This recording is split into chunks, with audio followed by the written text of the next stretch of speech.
bertemu kembali Pak Sidra. Ya, senang bisa ketemu lagi hari ini. Senang bisa datang di acara saya, podcast Singgih. Terima kasih. Bareng Singgih. Kita ngobrol yang ringan-ringan, tapi temanya yang... Ya, ini menjelang pemilu ini pasti ada sesuatu yang sangat penting untuk dibahas. Ya. Dinamika politik yang sekarang terjadi. Bung Sidra, ada kecemasan, atau bukan kecemasan, kegalauan seandainya Gibran itu kemudian masuk ke Prabowo. Tetapi konteks MK tidak memutuskan karena ada permainan-permainan di belakang itu. Lalu Pak Jokowi memang tidak terlalu tegas ya, kesannya sedang bermain-main menentukan Gibran ini juga. Jadi seolah-olah mendukung Prabowo, tapi dia orang PDI Perjuangan. Sebenarnya apa yang terjadi dengan Pak Jokowi? Sampai hari ini pun Pak Jokowi nggak clear ya. Tapi yang saya lihat memang ya ini kompetisi yang sehat ya di antara para elit ini. Jadi di PDIP itu ada Ibu Megawati sebagai orang yang paling menentukan situ sebagai ketua umum, oleh mantan presiden. Di sisi yang lain ini adalah Pak Jokowi sebagai seorang presiden yang hampir 10 tahun ini memimpin Indonesia dengan luar biasa menurut saya, sehingga perlu dilihat ini sebagai satu cara untuk melihat bahwa mana di antara kedua pemimpin ini yang akan mengusung gitu. Tapi artinya sebagai petugas partai, meskipun sekarang ini masih presiden, itu tidak boleh bersikap tidak netral gitu ya. Mestinya sebagai kepala negara kan tidak boleh memihak ke salah satu dulu. Tetapi kemudian faktanya seolah-olah Pak Jokowi sedang mendukung Prabowo, itu betul nggak? Betul, karena memang... Tapi mendukung betul atau seolah-olah mendukung? Karena posisi dia presiden yang nggak bisa de facto mendukung siapapun. Justru itu menariknya menurut saya. Di satu sisi, Pak Jokowi ini dianggap sebagai petugas partai. Tapi kalau kita melihat dari idealnya kan, loyalitas terhadap partai itu berakhir ketika loyalitas terhadap negara itu dimulai. Artinya, Pak Jokowi sebagai presiden, kepala negara, itu tentu harus loyal untuk semuanya. Sehingga menurut saya, dukungan terhadap Prabowo, dukungan terhadap Ganjar, itu adalah normal kalau kita lihat di mana sebagai presiden mendukung mantan bawahannya, di mana di kabinet adalah Menteri Pertahanan adalah Prabowo. Sementara Ganjar ini adalah garis ideologis partai dan juga yang saya kira sejak awal Pak Jokowi mengusung. Ya, Bung Sidra begini, bagaimanapun Jokowi dianggap sangat berpengaruh dengan keberhasilannya selama 2 periode memimpin bangsa kita ini.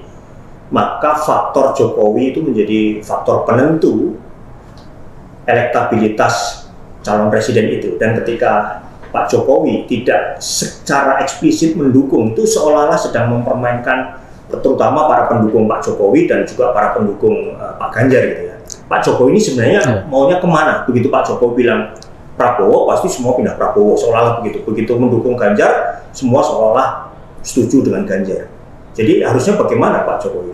Jadi Pak Jokowi itu idealnya sebagai kepala pemerintahan, kepala negara sekarang, itu kan harus netral. Tapi netralitas sebagai kepala negara itu akan melihat bahwa apakah keberlangsungan dari visi misi pemerintahan Jokowi akan dilanjutkan atau akan dirubah. Misalnya soal IKN, apakah IKN itu nanti akan dilanjutkan oleh pemerintahan berikutnya atau akan ditinggalkan gitu. Jadi kan ada potensi misalnya kalau misalnya Anies muncul sebagai presiden, ya tentu saja IKN itu berpotensi untuk dihentikan atau seperti apa. Tapi kalau kemudian nanti yang terpilih itu adalah orang yang dianggap bagian dari pemerintahan Jokowi yang kemudian menjadi calon presiden, itu akan berpotensi secara optimistik untuk bisa dilanjutkan. Jadi itulah sebetulnya pertentangannya sekarang adalah bahwa apakah pembangunan dan kesenambungan, ya kita tahu Pak Jokowi ini mengambil model yaitu pembangunan Indonesia sentris yang sebelumnya lebih fokus kepada Jawa sentris. Nah, di dalam pembangunan yang bersifat yang fokus kepada infrastruktur dan pembangunan di luar kota, tentu saja ada harapan secara objektif atau secara subjektif dari Pak Jokowi untuk melihat siapa pemimpin yang akan melanjutkan saya sekarang. Jadi sebetulnya kalau kita melihat dalam konteks politik Indonesia di mana ada kepatuhan terhadap pemimpin, ada ada soal kepemimpinan yang dipengaruhi oleh para elit, oleh para kelompok terbatas di luar kekuasaan misalnya. Ya. Maka ada kaitan dengan itu. Pentingnya posisi Pak Jokowi itu kan berakhir di Oktober 2024 ya. Betul ya? Betul. Betul. Sementara pemilu kita di 14 Februari. Ya. Iya, jadi berarti kan Pak Jokowi sampai dengan posisi dia nanti tidak akan memihak kepada siapapun ya. Jadi yang pertama, kalau nanti sudah ada presiden terpilih pada Februari tahun depan, maka otomatis kinerja pemerintahan itu akan semakin menurun. Jadi otomatis Jokowi kalau dinilai oleh lembaga survei bahwa seorang presiden yang masih tinggi kepercayaan publiknya sampai 70-80%, tingkat kepuasannya itu akan semakin berkurang kalau sudah ada pemilu. Yang ingin saya tegaskan, sampai dengan Februari nanti berarti Pak Jokowi tidak bisa berbuat apa-apa dalam konteks mendukung capres dan cawapres yang diinginkan oleh Pak Jokowi supaya bisa melanjutkan misi, visi, dan apa yang sudah dilakukan selama ini. Berarti tetap netral terus ya Pak Jokowi. Jadi sebetulnya di dalam politik itu kan ada beberapa variabel ya, bahwa kekuasaan yang dipengaruhi oleh incumbent. Jadi Pak Jokowi adalah penguasa sekarang. Kalau secara langsung atau tidak langsung, Pak Jokowi itu semacam mempengaruhi secara tidak langsung. Melalui sikap atau pandangan itu sah-sah saja dalam demokrasi kan. Tapi tetap tidak langsung ya. Tidak langsung. Nggak terlalu jelas lah gitu. Yang tidak boleh itu adalah memberikan pernyataan dengan menggunakan sumber-sumber kekuasaan yang ada. Misalnya menyuruh menteri agar mengatakan dukung salah satu konstituen, itu yang nggak boleh. Itu yang harus terus diambil oleh Jokowi ya sampai paling tidak Februari nanti begitu ya. Padahal kan statement, sikap, ucapan Jokowi mendukung siapa itu kan ditunggu-tunggu orang juga kan, Pak Citra ya. Makanya saya lihat yang dikritik kemarin kan Jokowi cawe-cawe. Sebetulnya kalau cawe-cawe itu hanya satu yang didukung. Ini kan banyak pihak yang dinyatakan Jokowi, wah ini cocok jadi calon presiden, cocok jadi calon wakil presiden dan sebagainya. Bahkan kemarin seperti Mbak Puan menanyakan kepada publik bahwa tolong ditanyakan Pak Jokowi ini masih mendukung Ganjar atau tidak. Sebetulnya itu pertanyaan yang Mbak Puan sendiri mungkin sudah tahu, tapi esensinya itu adalah bahwa sebagai presiden yang diusung oleh PDIP diharapkan tetap konsisten gitu, karena PDIP sendiri punya sistem di mana konsolidasi partainya, pendekatan ideologis kepemimpinan partainya harus mengarah kepada satu garis ideologis ya. Ya kita tahu seperti di beberapa daerah kan banyak kepala daerah yang berasal dari PDIP kemudian dipecat dari ketua kepemimpinan partai di daerah disebabkan oleh mereka tidak bisa mengendalikan istrinya untuk tetap berada di PDIP. Jadi misalnya di Maluku itu kan karena istrinya mendukung partai lain sehingga ketua partainya dicopot gitu. Nah itu menunjukkan bahwa apakah di tingkat pusat ini bisa dipertahankan model seperti ini atau tidak gitu. Jadi ini yang ditunggu oleh publik. Karena PDIP sendiri punya ambisi untuk menaikkan tingkat raihan partai, baru kemudian berkaitan dengan dukungan terhadap Pilpres. Oke. Gitu. Saya beralih sedikit ke peluang di Februari nanti.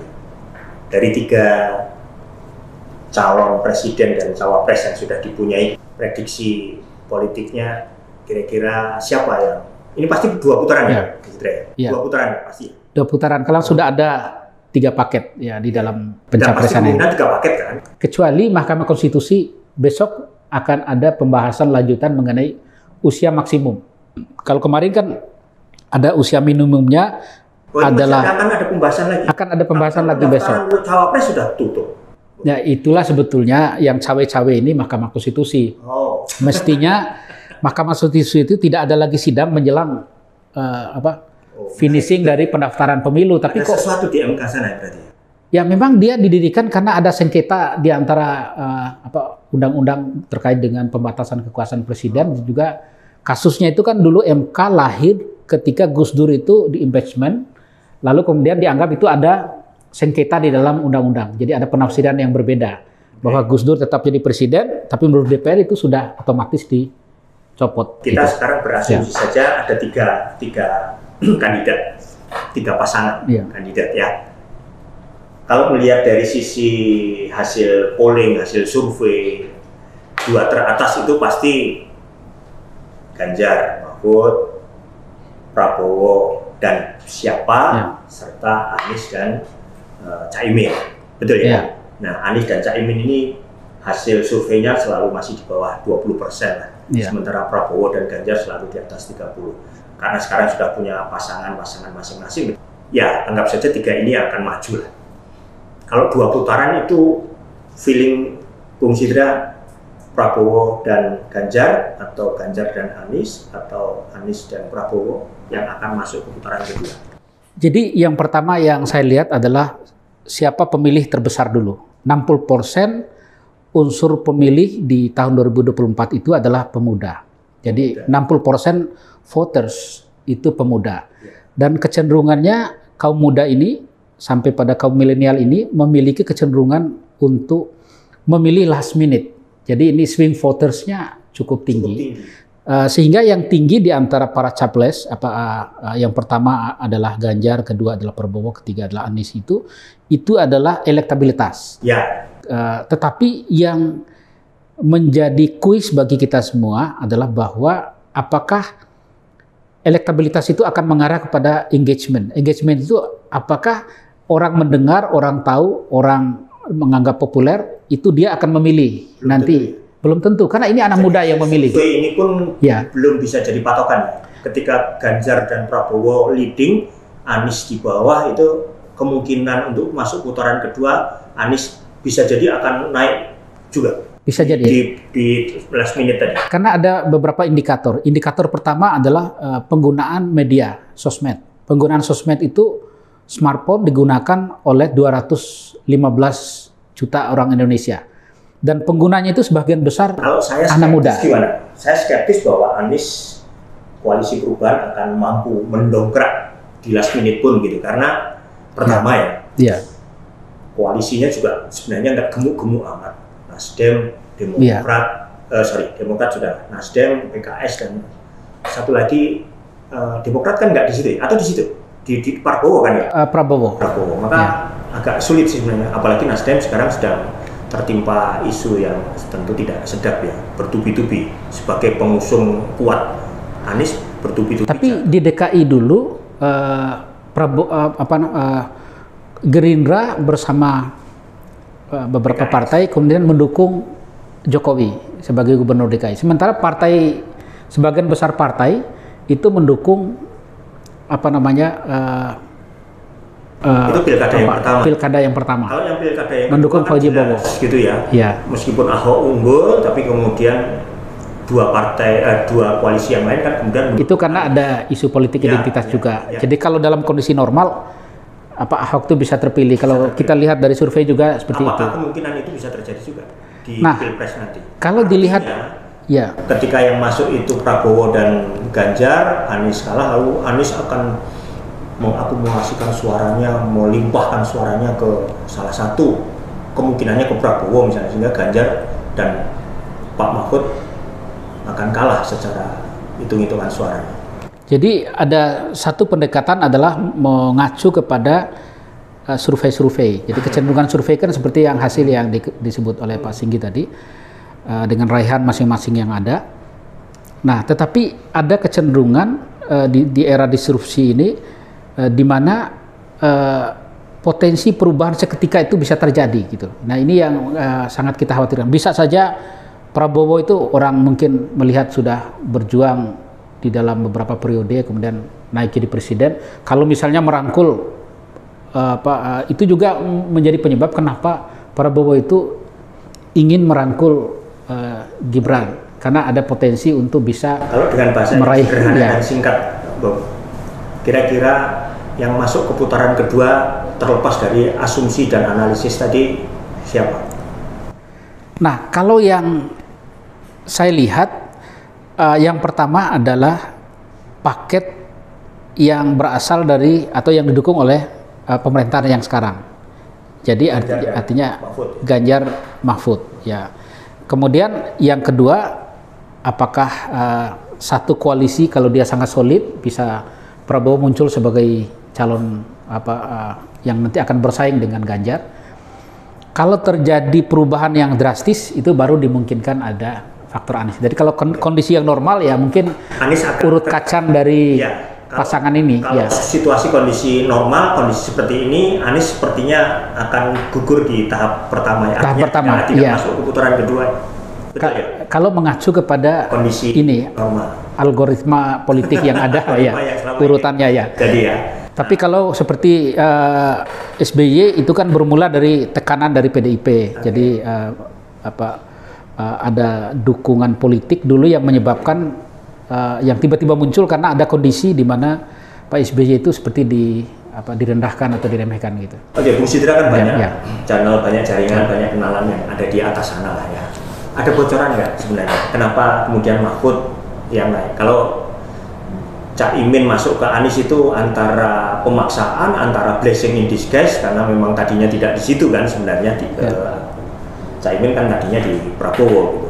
Tiba-tiba kemudian ya dalam drama politik yang luar biasa pindah ke Anies kemudian. Nah, Mahfud ini kenapa dipilih dari sekian banyak kemungkinan? Menurut saya misalnya nih, tadinya Sandiaga Uno, Ridwan Kamil, itu kan juga masuk dalam Erick Thohir sebenarnya juga bagus itu. Kenapa Mahfud kira-kira? Bocorannya gimana?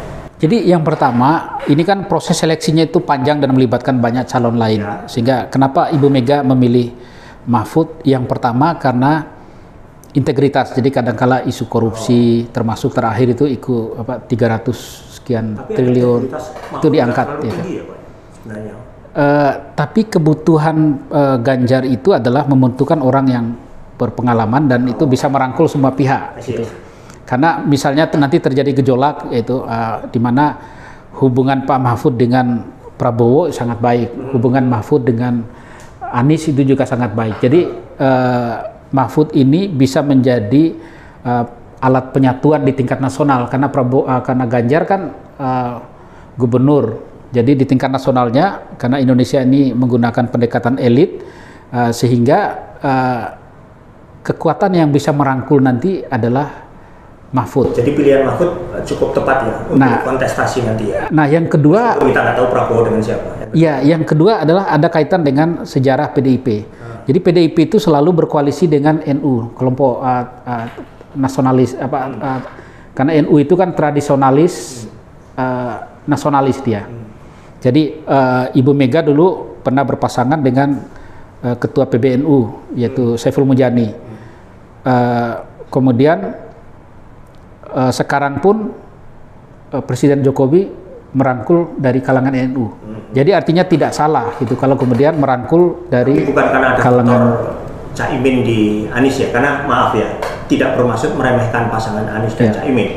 Ketika Cak Imin kemudian dipilih sebagai cawapres, kok nampaknya elektabilitas mereka nggak naik juga, padahal kan waktu itu bayangannya Cak Imin bisa membantu menaikkan elektabilitas berbasiskan teman-teman dari NU kan begitu ya. Tapi memang Cak Imin kan bukan tidak artinya tidak didukung sepenuhnya oleh NU juga. Yani Wahid saja berkomentar Cak Imin itu bukan NU kita gitu. Nah artinya bukan karena faktor Cak Imin ada di Anies ya kemudian Pak Mahfud dipilih, bukan begitu juga ya, untuk mengalahkan atau mengambil suara teman-teman NU gitu, atau bisa juga itu. Jadi gini, cara melihatnya adalah bahwa hampir semua capres yang ada itu lemah di Jatim. Jadi Ganjar juga meskipun tertinggi di Jatim tapi kategorinya lemah. Jadi butuh orang. Padahal penduduknya dia 37-38 jutaan. Jadi artinya ini adalah potensi besar yang memerlukan penggalangan politik yang sangat kuat. Karena itulah sebelumnya semua capres itu konsentrasi ke sana gitu. Jadi gapnya itu tinggi di mana suara di Jatim itu perlu ada tokoh kuat di mana sosok Mahfud yang berasal dari Jatim ini sangat berpengaruh terhadap kemungkinan akan merangkul suara dari basis kaum Nahdien ini. Nah, yang kedua adalah bahwa secara nasional, karena kan nanti Pilpres itu akan juga menghitung raihan dari semua provinsi. Betul, gitu. betul. Nah, sehingga Pak Mahfud ini mungkin akan dianggap bisa merangkul secara keseluruhan dari representasi daerah, karena beliau kan tokoh nasional gitu. Dan dalam 20 tahun terakhir ya mungkin yang jabatannya paling lengkap, pernah ketua Mahkamah Konstitusi, pernah DPR, di Jawa, pernah di pemerintahan. Jawa Timur itu menjadi harapan utama. Kalau dulu kan Pak Yusuf kala dimasukkan untuk meraih suara Indonesia Timur di Sulawesi Selatan, tapi kemudian di periode kedua Pak Jokowi kan memilih Ma'ruf Amin ya untuk dalam kekuatan Islam gitu ya. Jadi sepertinya provinsi di luar Jawa ini tidak terlalu masuk hitungan, atau memang sudah tercover oleh Pak Mahfud yang menjadi tokoh nasional tadi?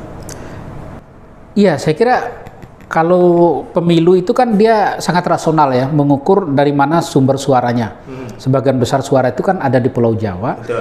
Dan di luar Pulau Jawa itu kan diaspora di Pulau Jawa juga. Misalnya di Kalimantan, persentase penduduk dari diaspora Jawa kan cukup signifikan. Sehingga bisa berpengaruh juga terhadap penentuan siapanya begitu ya. Dari sisi pilihan calon presidennya dan cawapresnya gitu ya. Ya, lalu yang kedua, sebetulnya mungkin yang ingin dihidupi oleh tradisi PDIP ini adalah ingin mendorong wakil presiden ini tidak sebagai ban serep aja gitu. Karena kalau kita lihat sebelum-sebelumnya kan misalnya dulu Pak Budiono, kemudian sekarang Pak Ma'ruf Amin. Bahkan tidak sekuat peran dari sejumlah menteri yang sangat berpengaruh di kabinet ya, misalnya sekarang nih, misalnya Pak Luhut. Nah, sehingga tradisi ini ingin diubah oleh PDIP dengan merangkul wakil presiden yang kuat. Nah, memang ada perdebatan di sini bahwa kalau kemudian kebiasaan misalnya Pak Mahfud untuk mengumumkan isu-isu besar itu terlebih dahulu sebelum ada proses hukum yang berlangsung, itu dikhawatirkan oleh pendukung Ganjar itu, wah ini jangan-jangan nanti akan ada konflik ini, kepentingan antara presiden dan wakil presiden. Justru itu yang menarik menurut saya, bahwa wakil presiden itu harus diberdayakan dan harus memiliki posisi yang kuat agar bisa mengurusi negara sebesar Indonesia ini yang menurut saya sangat besar. Karena kalau tidak, maka kapasitas kepemimpinan Jokowi sebelumnya yang sangat kuat, sangat artikulasi kepemimpinan dalam prakteknya sangat tinggi. Nah, kalau kemudian dalam periode sesudah ini biasa-biasa saja, kan nanti akan banyak protes orang gitu kalau siapapun presiden yang terpilih. Nah, oleh karena itu menurut saya bahwa pembagian fungsi presiden wakil presiden ini diperlukan. Mungkin Pak Mahfud lebih ke dunia internasional, mengurusi hukum, melakukan pemberantasan korupsi misalnya. Sementara presidennya fokus ke domestik politik. Oke, konsiderasi saya masuk ke bagian terakhir. Kalau singkat saja,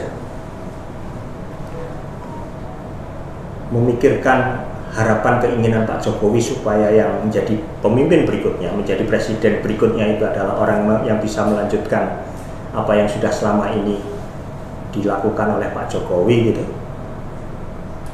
Pak Bung Sidra mengarah ke siapa ini yang paling cocok untuk melanjutkan?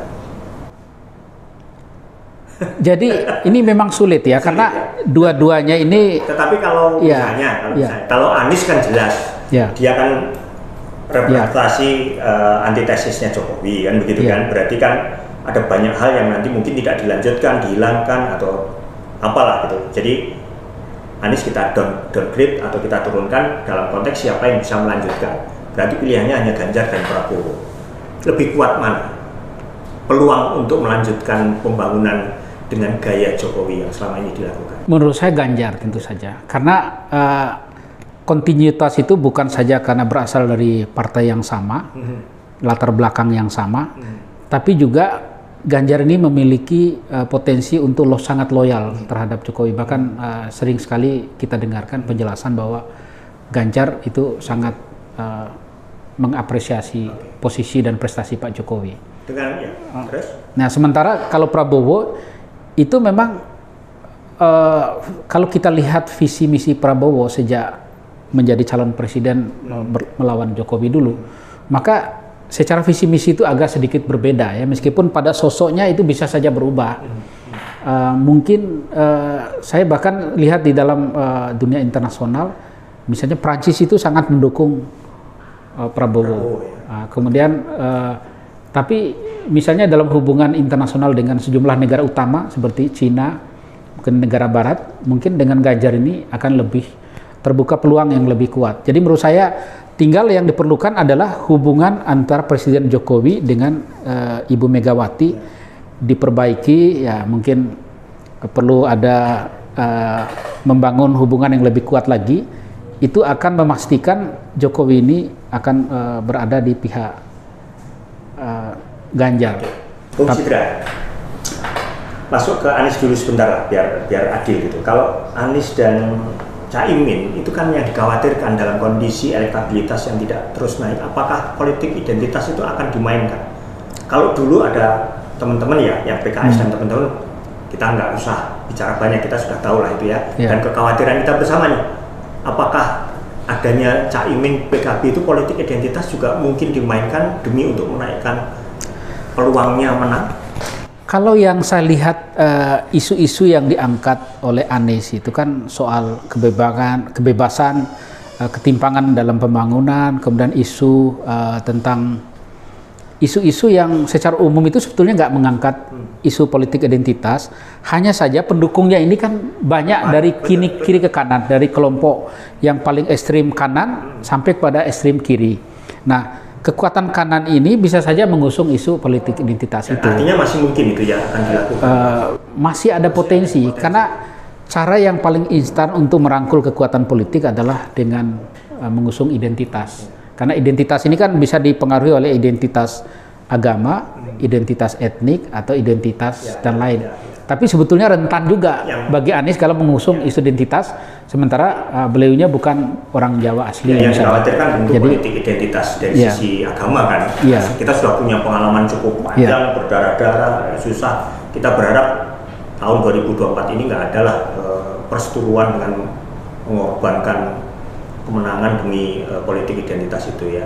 Ya, itu yang memang kita hindari, tapi kalau kita lihat dia pengalaman Anies di Jakarta itu relatif bisa dieliminasi, meskipun awalnya proses menangnya karena faktor politik identitas. Jadi itu adalah satu harapan di mana pemerintah sekarang membangun suasana yang kondusif agar politik identitas itu bisa dieliminasi dan tidak digunakan lagi.